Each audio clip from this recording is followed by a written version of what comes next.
దీంట్లోకి వెయ్యంగానే Na+Cl- ions కింద విడిపోతుందా లేదా ఎలక్ట్రిసిటీ పాస్ చేశాక విడిపోతుందా? క్యాథోడ్ మీద ఇద్దరు డిపాజిట్ అయిపోతారా లేదా ఎవరో ఒకళ్ళే డిపాజిట్ అవుతారా? Discharge potential of H+ is less than Na+. ఎవరు ముందు డిపాజిట్ అవుతారు? 1A గ్రూప్ ఆఫ్ ఎలిమెంట్స్ ఉన్నాయా, దానిలో ప్రొడక్షన్ ఆఫ్ సోడియం హైడ్రాక్సైడ్ ఎలా తయారు చేస్తావయ్యా అంటే ఎక్స్ప్లెయిన్ చేసే ప్రాసెస్ ఇదే. కాకపోతే అక్కడ బ్యాక్గ్రౌండ్ ఎక్స్ప్లెయిన్ చేయరు, ఇక్కడ నేను బ్యాక్గ్రౌండ్ చెప్పాను అంతే. Explain electrolysis with an example అంటే చెప్పా కదా, ఏదో ఎగ్జాంపుల్ తీసుకుని చెప్పొచ్చని, ఇలా ఈ ఎగ్జాంపుల్ తీసుకుని చెప్పాలి. దీని మీద పాజిటివ్ ఛార్జ్ దేనివల్ల వచ్చింది? ఆక్సిడేషన్ జరగడం వల్ల లేదా నేను బ్యాటరీ కనెక్ట్ చేయడం వల్ల?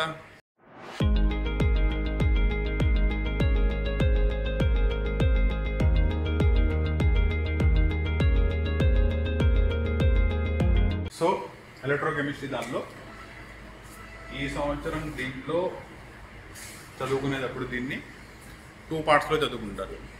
ఓకేనా? ఫస్ట్ వచ్చేటప్పటికల్లా ఎలక్ట్రోలైసిస్ అయితే, రెండో పార్ట్ యాక్చువల్లీ ఎలక్ట్రోకెమిస్ట్రీ పార్ట్. క్లియరా? అంటే రెండింటికి మధ్యలో తేడా ఏంటో చూడండి. సెల్లో ఎలక్ట్రోలైటిక్ సొల్యూషన్ తీసేసుకున్న దీనికి నేను ఎలక్ట్రిసిటీని పంపించా, as a result chemical reaction జరిగింది. అర్థమైందా? అంటే నేను ఇక్కడ ఇన్పుట్ ఇచ్చింది ఏంటి? ఎలక్ట్రిసిటీ. అవుట్పుట్ బయటకు వచ్చింది ఏంటి? Chemical reaction. అంటే సింపుల్గా ఇక్కడ ఎలక్ట్రికల్ ఎనర్జీ కాస్త కెమికల్ ఎనర్జీ కిందకి కన్వర్ట్ అయిపోయింది. అవునా? ఇటువంటి వాటిని ఏమంటారు? ఎలక్ట్రోలైటిక్ సెల్స్ అంటారు. రెండోది ఉండిద్ది. ఇదే తీసుకునే వాటిని 2 డిఫరెంట్ ఛాంబర్స్లో తీసుకుంటావు. ఆ రెండింటిని సాల్ట్ బ్రిడ్జ్ ద్వారా కనెక్ట్ చేసి వాటిలో ఒక దానిలో ఆక్సిడేషన్ రియాక్షన్, ఒక దానిలో రిడక్షన్ రియాక్షన్ జరిగేలా చేస్తావు. ఓకేనా? అంటే ఏమైంది? Chemical reaction is allowed to happen, జరిగేలా చేసావు. దానివల్ల నీకు బయటకు వచ్చేది ఏంటంటే, ఈ రాడ్లు తీసుకెళ్ళి గ్యాలనోమీటర్ కనెక్ట్ చేస్తే గ్యాలనోమీటర్ రీడింగ్ చూపించింది. గ్యాలనోమీటర్ రీడింగ్ ఎప్పుడు చూపించింది? నీకు ఎలక్ట్రిసిటీ జనరేట్ అయితే. అంటే ఇక్కడ ఏం చేసావు? కెమికల్ రియాక్షన్ ద్వారా ఎలక్ట్రికల్ ఎనర్జీని తయారు చేసావు. కాబట్టి ఇక్కడ కెమికల్ ఎనర్జీ కాస్త చేంజెస్ ఇంటూ ఎలక్ట్రికల్ ఎనర్జీ కిందకి మారిపోయింది. ఓకేనా? కాబట్టి దేంట్లో అయితే ఎలక్ట్రిసిటీ ద్వారా రియాక్షన్ జరుగుతుందో వాటిని ఏమంటారు? Electrolysis process. వేరే వీటిల్లో అయితే కెమికల్ ఎనర్జీ కాస్త ఎలక్ట్రికల్ ఎనర్జీ జనరేషన్కి పనికి వస్తుందో వాటిని ఏమంటారు? Electrochemical cells. దీంట్లో ఫస్ట్ పార్ట్లో నువ్వు మేజర్గా చదువుకునేటప్పటికల్లా ఫారడేస్ లాస్ చదువుకుంటావు. That is Faraday's first law ఏంటి, ఫారడేస్ సెకండ్ లా ఏంటి, దాని నుంచి ఎంత అమౌంట్ ఆఫ్ సబ్స్టెన్స్ డిపాజిట్ అయింది, ఎంత ఎలక్ట్రిసిటీ పంపిస్తే, ఈ రిలేషన్స్ అన్నీ కూడా ఫారడేస్ లాస్లో వస్తాయి. దాంతోపాటు స్పెసిఫిక్ కండక్టెన్స్ అంటే ఏంటి, ఈక్వివలెంట్ కండక్టెన్స్ అంటే ఏంటి, మోలార్ కండక్టెన్స్ అంటే ఏంటి, ఇవన్నీ కూడా దీనిలో చదువుకుంటావు. అర్థమైందా? రెండో దానిలోకి వచ్చేటప్పటికల్లా మెయిన్గా చాలా ఇంపార్టెంట్ 8 మార్క్స్ క్వశ్చన్ వస్తుంది దీంట్లో. ఓకేనా? నెక్స్ట్ ఈక్వేషన్, డెరివేషన్ పార్ట్ వస్తుంది. దీనిలో నెక్స్ట్ ఈక్వేషన్ అంటే ఏంటి, దాన్ని ఎలా వాడుకోవాలి, దాంతోపాటు స్టాండర్డ్ హైడ్రోజన్ ఎలక్ట్రోడ్ అంటే ఏంటి, స్టాండర్డ్ హైడ్రోజన్ ఎలక్ట్రోడ్ ఎలా తయారు చేస్తారు, దాన్ని ఎలా వాడతారు, దాంతోపాటు కాన్సన్ట్రేషన్ బేస్ చేసి కండక్టెన్స్లో మార్పులు ఎలా వస్తాయి, స్టాండర్డ్ ఈఎంఎఫ్ అంటే ఏంటి, రెగ్యులర్ ఈఎంఎఫ్ అంటే ఏంటి, రెండింటికి మధ్యలో రిలేషన్స్ ఏమున్నాయి, ఈ కాన్సెప్ట్ అంతా కూడా ఎక్కడ కవర్ అవుతుంది? రెండో దానిలో కవర్ అవుతుంది. ఓకేనా? సింపుల్గా వీటిని మనం కెమిస్ట్రీ లాంగ్వేజ్లో పిలిచేటప్పుడు ఏమంటారు? వాటిని గ్యాల్వానిక్ సెల్స్ అంటారు. సో ఎలక్ట్రోకెమికల్ సెల్స్ అన్నా గ్యాల్వానిక్ సెల్స్ అన్నా ఒకటే. క్లియరా? సో దీంట్లో ఈ 2 పార్ట్స్ డిస్కస్ చేస్తాం. దీంట్లో ఫస్ట్ పార్ట్ నుంచి నేను అడిగే క్వశ్చన్స్ అన్నీ కూడా 2 మార్క్స్ 4 మార్క్స్ అయితే, సెకండ్ మార్క్లో నీకు వచ్చేదాన్ని కూడా 8 మార్క్స్ క్వశ్చన్స్ వస్తాయి. క్లియరా? సో దాంట్లో ఫస్ట్ ఇది రాసుకోండి, ఎలక్ట్రోలైటిక్ సెల్స్. కోల్రాస్ లా అని ఒకటి వస్తుంది. అవునా? అది దేంట్లో వస్తుంది? ఫస్ట్ పార్టా సెకండ్ పార్టా? జాగ్రత్తగా చూసుకోండి, దీనిలో వస్తుంది. ఎందుకంటే కోల్రాస్ లా దేని గురించి చెప్తుంది? Equivalent conductance at infinite dilution. అవునా? ఇది దేంట్లో వచ్చింది మీకు? ఫస్ట్ పార్ట్లో డిస్కస్ చేస్తాం. ఓకేనా? నువ్వు ఫస్ట్ ఇది మాట్లాడేది ఏంటి? Electrolytic solution. దీంట్లో మీరు తీసుకునే దాంట్లో కంటైనర్, సింగిల్ కంటైనర్ ఉంటుంది. దీంట్లో 2 ఎలక్ట్రిసిటీని సప్లై చేయడానికి రాడ్స్ ఉంటాయి. One will be connected to positive terminal of the battery and second will be negative terminal of the battery. Positive టెర్మినల్కి కనెక్ట్ చేసిన దాని మీద పాజిటివ్ ఛార్జ్ వస్తుంది, నెగిటివ్ దాన్ని కనెక్ట్ చేసిన దాని మీద నెగిటివ్. పాజిటివ్ వచ్చిన దాన్ని యానోడ్ అంటారు, దీన్ని వచ్చేటప్పటికల్లా క్యాథోడ్ అంటారు. This is the simple cell. క్లియరా? నా దీని లోపల ఎలక్ట్రోలైటిక్ సొల్యూషన్ తీసుకోవాలి కాబట్టి ఏం తీసుకుంటున్నా, 1 నార్మల్ సింపుల్ సొల్యూషన్ తీసుకుందాం, దట్ ఈస్ NaCl సొల్యూషన్ తీసుకుంటున్నాం. NaCl సొల్యూషన్ ఫామ్ అవ్వాలంటే ఏం కావాలి, దాన్ని తీసుకెళ్ళి కరిగించాలి కదా. దేనిలో కరిగిస్తావు, వాటర్లో కరిగించిన NaCl సొల్యూషన్ తీసుకుందాం. క్లియరా? ఫస్ట్ పాయింట్, ఈ సొల్యూషన్ దీంట్లోకి వెయ్యంగానే Na+Cl- అయాన్స్ కింద విడిపోతుందా లేదా ఎలక్ట్రిసిటీ పాస్ చేశాక విడిపోతుందా? సో ఫస్ట్ పాయింట్ చూడండి, it is a strong electrolyte. కరెక్టేనా? కాబట్టి ముందే విడిపోతుంది, అంటే NaCl కాస్త Na+ అయాన్స్ Cl- అయాన్స్ కింద సెపరేట్ అయిపోతుంది. కానీ ఆ 2 అయాన్స్ స్ప్లిట్ అవ్వవు. ఎలా ఉంటాయి, ఇలా బాండ్ అయ్యే ఉంటాయి, బికాజ్ ఆ రెండింటి మధ్యలో ఎలక్ట్రోస్టాటిక్ ఫోర్సెస్ ఉంటాయి కాబట్టి.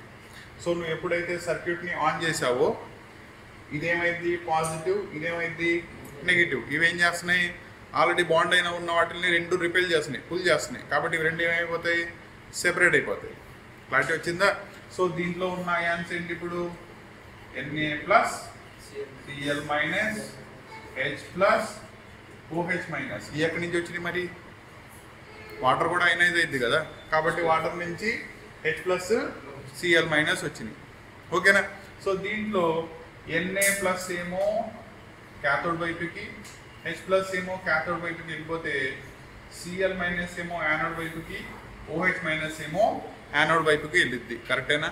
Because oppositely charged bodies attract చేస్తాయి కాబట్టి యానోడ్ ఏమో నెగిటివ్ అయాన్స్ని, క్యాథోడ్ ఏమో యాక్చువల్లీ వాటికి క్యాటయాన్, యానయాన్ అనే పేర్లు అలాగే వచ్చింది. అర్థమైందా? ఇప్పుడు Na+ తీసుకున్నాం అనుకో, ఎటుపక్క వెళ్తుంది, క్యాథోడ్ వైపు వెళ్ళిద్ది. అవునా? పాజిటివ్ ఉన్నదానికి నువ్వు యానోడ్ అంటే Na+కి ఏం పేరు పెట్టాలి, యానయాన్ అని పేరు పెట్టాలి. అవునా? ఇది యానయానా క్యాటయానా? క్యాటయాన్. పిలిచేటప్పుడు మాత్రం ఏం చేస్తున్నాం, రివర్స్లో పిలుస్తున్నాం. అబ్జర్వ్ చేశారా?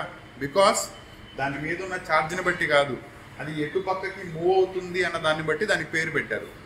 Na+ ఎటు పక్కకి వెళ్తుంది, క్యాథోడ్ వైపుకి వెళ్తుంది. That is why it is known as cation. వేరే అది తీసుకుంటే ఎటు పక్క వెళ్తుంది, యానోడ్ వైపుకి, అందువల్ల దాన్ని ఏమన్నారు, యానయాన్. ఓకేనా?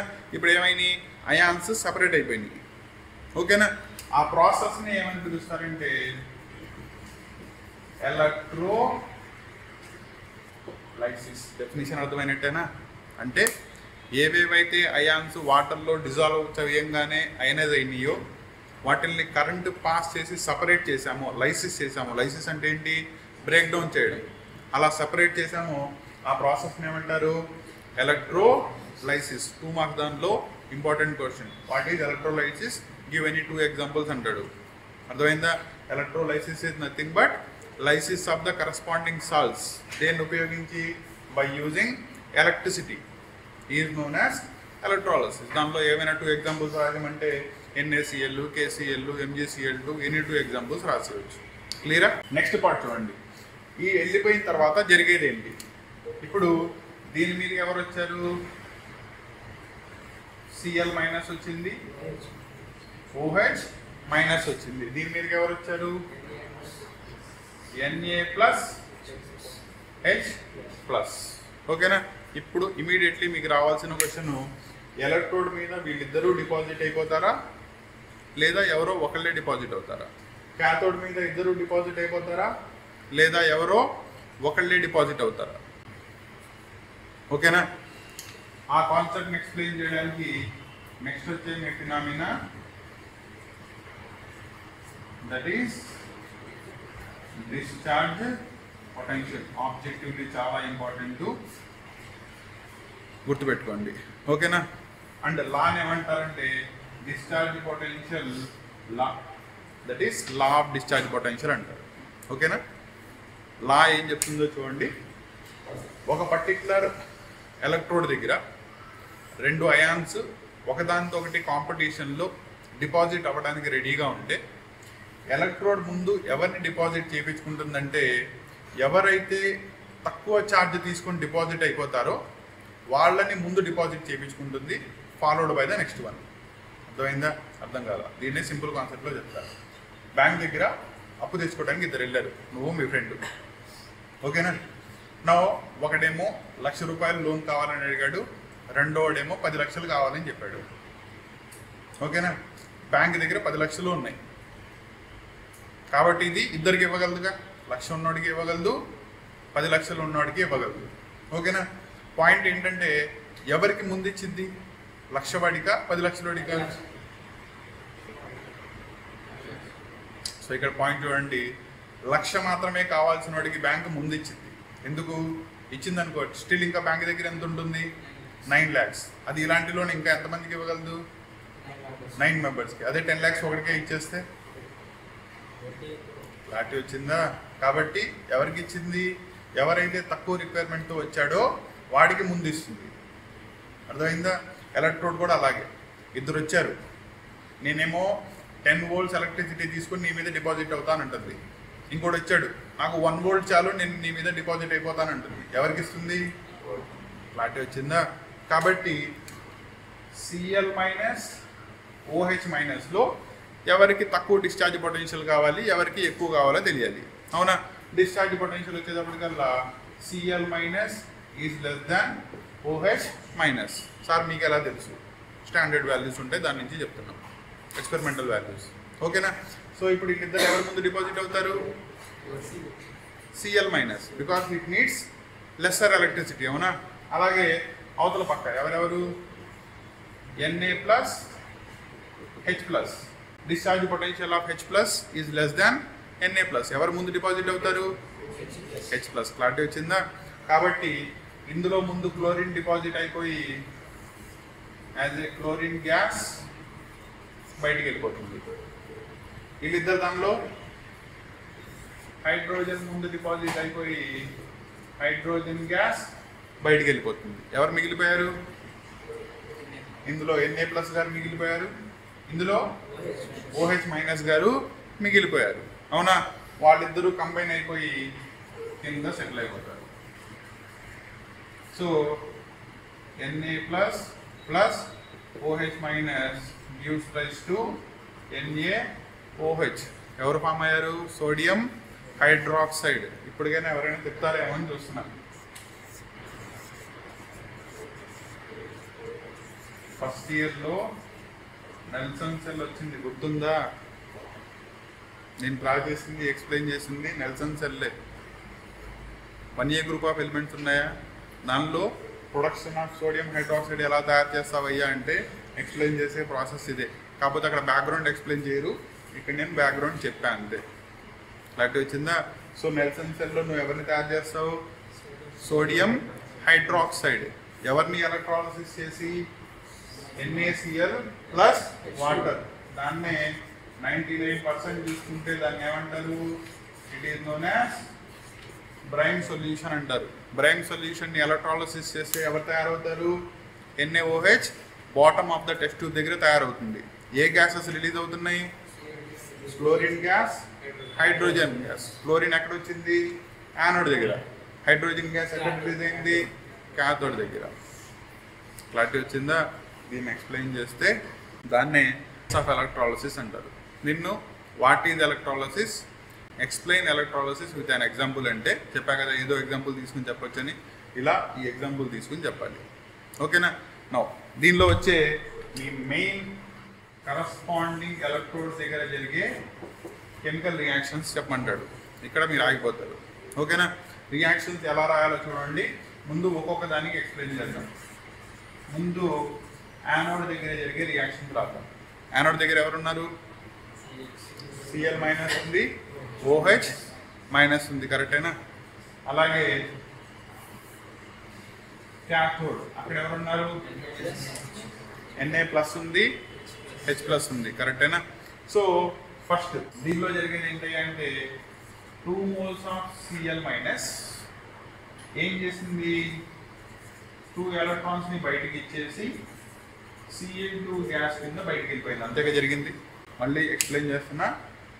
యానోడ్ దగ్గర ఎవరు ఉన్నారు, పాజిటివ్ దగ్గర Cl minus OH minus. OH react అయిందా, అవ్వలేదుగా, కింద సెటిల్ అయిపోయింది. రియాక్ట్ అయింది ఎవరు, క్లోరిన్. కాబట్టి దాని రియాక్షన్సే రాశారు. అవునా. ఎలా, 2 క్లోరిన్ యానయాన్స్ 2 ఎలక్ట్రాన్స్ని బయటకు ఇచ్చేసి ఏమైపోతాయి, న్యూట్రల్ అయిపోతాయిగా. న్యూట్రల్ అయిపోయి ఏమైనా కంబైన్ అయ్యి క్లోరిన్ గ్యాస్ని ఫామ్ చేసినాయి. ఓకేనా.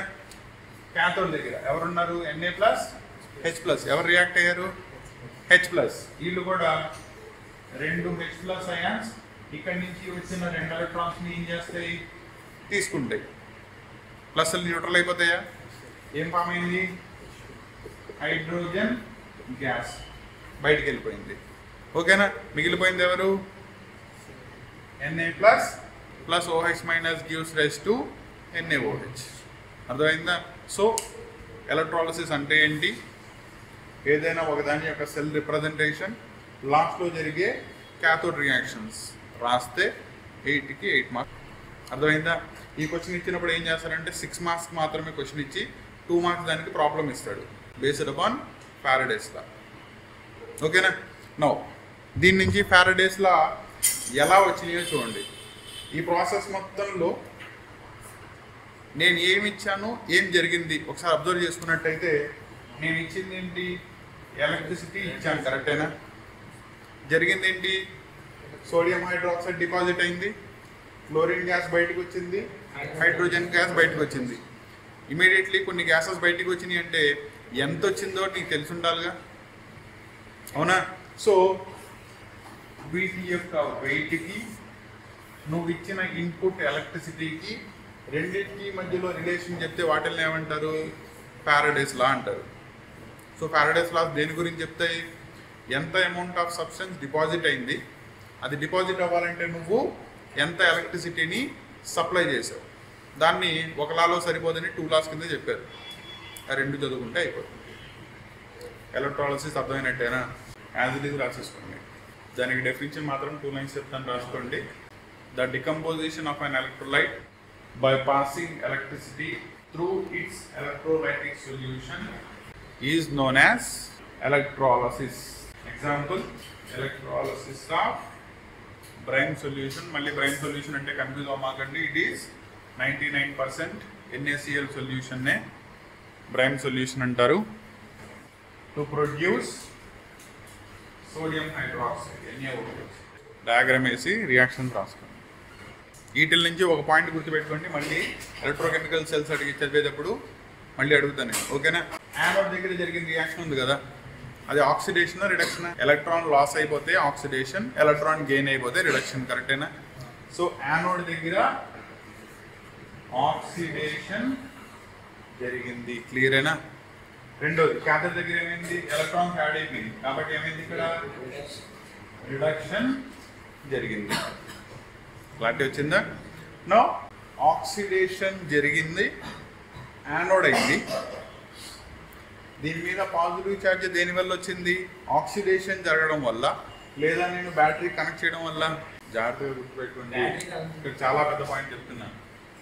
పాజిటివ్ ఉన్నదాన్ని ఏమన్నావు, యానోడ్ అన్నావు. యానోడ్ దగ్గర జరిగింది ఏంటి, ఆక్సిడేషన్. ఇప్పుడు నేను అడుగుతున్న క్వశ్చన్ ఏంటి, ఇది ఆక్సిడేషన్ జరగడం వల్ల నేను యానోడ్ని పాజిటివ్ అన్నానా, అనలేదుగా. యానోడ్ ఎందుకైంది, ఈ పాజిటివ్ ఛార్జ్ ఎందుకు వచ్చింది, బ్యాటరీకి కనెక్ట్ చేయడం వల్ల. ఓకేనా. సో ఇక్కడ నుంచి పాయింట్ ఇప్పుడు చూసుకోండి, యానోడ్ దగ్గర ఎప్పుడు ఏం జరిగింది, పాయింట్ క్లారిటీ వచ్చిందా. నెగిటివ్ ఎవరు, క్యాథోడ్. క్యాథోడ్ దగ్గర జరిగింది ఏంటిది, రిడక్షన్. కాబట్టి దీని నుంచి ఈ 2 పాయింట్స్ గ్రాంటెడ్గా తీసేసుకోండి. యానోడ్ దగ్గర ఎప్పుడు కూడా ఏం జరుగుతుంది, ఆక్సిడేషన్ జరుగుతుంది. క్యాథోడ్ దగ్గర ఎప్పుడు రిడక్షన్ జరుగుతుంది. ఓకేనా. అంతే తప్ప దీన్ని ఛార్జ్ని బట్టి పెట్టాల, బికాస్ ఛార్జ్ ఎందుకు వచ్చింది దాని మీద, టెర్మినల్స్కి కనెక్ట్ చేసాం కాబట్టి. ఓకేనా.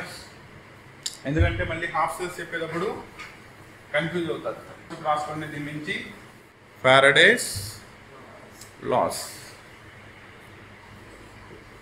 Faraday first law, Faraday second law. Now ఇక్కడ పాయింట్ చూడండి. సపోజ్ నువ్వు Q కూలూమ్స్ ఆఫ్ ఎలక్ట్రిక్ ఛార్జ్ని సప్లై చేసావు, దానివల్ల W grams of substance deposit అయింది. ఆ డిపాజిట్ అయిన సబ్స్టెన్స్ ఎవరైనా కావచ్చు, క్లోరిన్ అవ్వచ్చు లేదా హైడ్రోజన్ అవ్వచ్చు. ఓకేనా? సో ఫస్ట్ లా దేనికి మధ్యలో రిలేషన్ చెప్తుంది? నువ్వు సప్లై చేసిన ఛార్జ్కి డిపాజిట్ అయిన సబ్స్టెన్స్ యొక్క వెయిట్కి మధ్యలో రిలేషన్ చెప్తుంది. ఓకేనా? అది ఎలా ఉంటుందంట, weight of the substance directly proportional to the charge. Simple concept. అంటే నువ్వు ఎక్కువ ఛార్జ్ పంపిస్తే ఎక్కువ వెయిట్ డిపాజిట్ అయింది, తక్కువ ఛార్జ్ పంపిస్తే తక్కువ వెయిట్ డిపాజిట్ అయింది. Simple concept. ఓకేనా? కాకపోతే మనం ప్రాబ్లమ్స్ చేసేటప్పుడు ఈక్వాలిటీ ఉండాలిగా, ప్రపోర్షనాలిటీ ఉండకూడదుగా. సో దీన్ని మార్చుకుంటే W is equal to Q into proportionality constant, it is Z వస్తుంది. కొన్ని బుక్స్లో దీన్ని స్మాల్ e అని రాస్తారు, కొన్ని బుక్స్లో K అని రాస్తారు, కానీ కన్వెన్షన్ ప్రకారం ఎవరు ఉండాలి? Z. ఓకేనా? దీన్నే ఫారడేస్ ఫస్ట్ లా అంటారు. ఇమీడియట్లీ డౌట్ వచ్చింది, ఏంటి సార్ జడ్ని ఎలా ఫైండ్ అవుట్ చేస్తారు అని. ఓకేనా? జడ్ని ఎలా ఫైండ్ అవుట్ చేస్తారంటే Z is equal to formula ఆ సాల్ట్ యొక్క equivalent wait divided by Faraday. 1 Faraday value తెలుసా? F is equal to 96500 coulombs. ఓకేనా? అంటే ఇప్పుడు దీని ఫార్ములా ఏమైంది? ఈక్వలెంట్ వెయిట్ డివైడెడ్ బై 96500 చేసుకుంటే Z వచ్చేస్తుంది. దాన్ని తీసుకొచ్చి దీనిలో సబ్స్టిట్యూట్ చేసుకుంటే ఇప్పుడు ఈ ఫార్ములా ఏమైంది? W is equal to equivalent divided by F into Q. Formula కరెక్టేనా? కానీ నీకు అప్పుడప్పుడు ఛార్జ్ కూలూమ్స్లో ఇవ్వకుండా కరెంట్ ఇస్తాడు. 12 amperes ఆఫ్ కరెంట్ సప్లై చేశానండి, అవునా? మరి కరెంట్ నుంచి ఛార్జ్ ఎలా ఫైండ్ అవుట్ చేస్తావు? Q is equal to formula I into T. గుర్తుందా? కరెంట్ ఇంటూ టైం చేసుకుంటే ఛార్జ్ వచ్చేస్తుంది. గుర్తుకు రాలా? ఈ ఫార్ములా గుర్తు చూడు. Current is equal to rate of flow of charge, ఇంతేగా, అవునా? దీని నుంచి క్రాస్ మల్టిప్లికేషన్ చేసుకుంటే Q is equal to I into T రాసుకోవచ్చా? తీసుకొచ్చి దాన్ని సప్లై చేసి ఫార్ములా ఏమైంది ఇప్పుడు? W is equal to E by F into I into T. దీంట్లో I గారు యాంపియర్స్లో ఉండాలి, T గారు సెకండ్స్లో ఉండాలి. అప్పుడే నీకు ఈక్వలెంట్ దాని యొక్క వెయిట్ దేంట్లో వస్తుంది? గ్రామ్స్లో వస్తుంది. క్లారిటీ వచ్చిందా? కాబట్టి ఫస్ట్ లా ఎవరి గురించి ఎక్స్ప్లెయిన్ చేస్తుందయ్యా అంటే సింపుల్గా ఎంత ఛార్జీని సప్లై చేస్తే ఎంత weight of the substance deposit అవుతుందో ఎక్స్ప్లెయిన్ చేస్తుంది. క్లియరా? ఫస్ట్ లా రాసుకో. According to Faraday's first law, the weight of the substance deposited at respective electrode is always proportional to quantity of electricity supplied.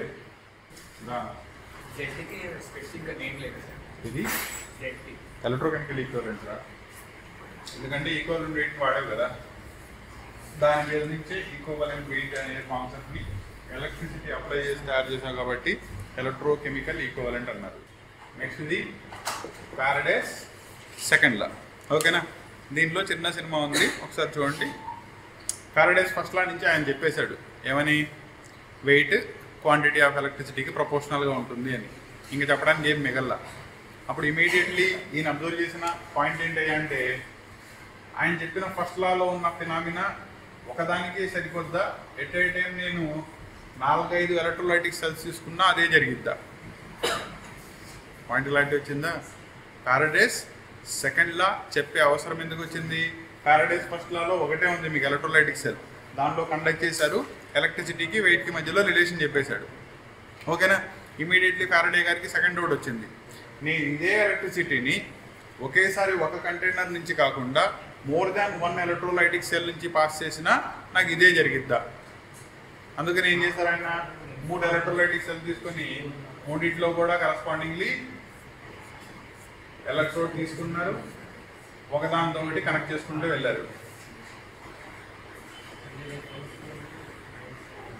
Suppose first దానిలో copper sulphate అనుకో, రెండో దానిలో magnesium sulphate, మూడోది aluminium sulphate తీసుకున్నాం. మూడింటి నుంచి కూడా సమ్ క్వాంటిటీ ఆఫ్ ఎలక్ట్రిసిటీ క్యూని పాస్ చేసావు, సేమ్ క్వాంటిటీ పాస్ చేసావు. అప్పుడు ఏమైంది, దీనిలో కాపర్ డిపాజిట్ అయింది W1 గ్రామ్స్, దీనిలో W2 గ్రామ్స్ మెగ్నీషియం డిపాజిట్ అయింది, W3 గ్రామ్స్ అల్యూమినియం డిపాజిట్ అయింది. ఇంతేగా జరిగేది, ఓకేనా. అప్పుడు ఈయన రిలేషన్ అబ్జర్వ్ చేసినప్పుడు సప్లై చేసిన ఛార్జ్కి వెయిట్కి మధ్యలో రిలేషన్ రాలా. ఎందుకు రాలా? బికాస్ సేమ్ క్వాంటిటీ ఆఫ్ ఎలక్ట్రిసిటీని మూడింటి ద్వారా పాస్ చేశారు కాబట్టి. ఆయన రిలేషన్ అబ్జర్వ్ చేసింది ఏంటి, దీని యొక్క ఈక్వలెంట్ వెయిట్ E1, దీని యొక్క ఈక్వలెంట్ వెయిట్ E2, దీని యొక్క ఈక్వలెంట్ వెయిట్ E3 అనుకుంటే ప్రతి దానిలో కూడా W1/E1 ఫైండ్ అవుట్ చేసుకున్న వాల్యూ సేమ్ వచ్చింది.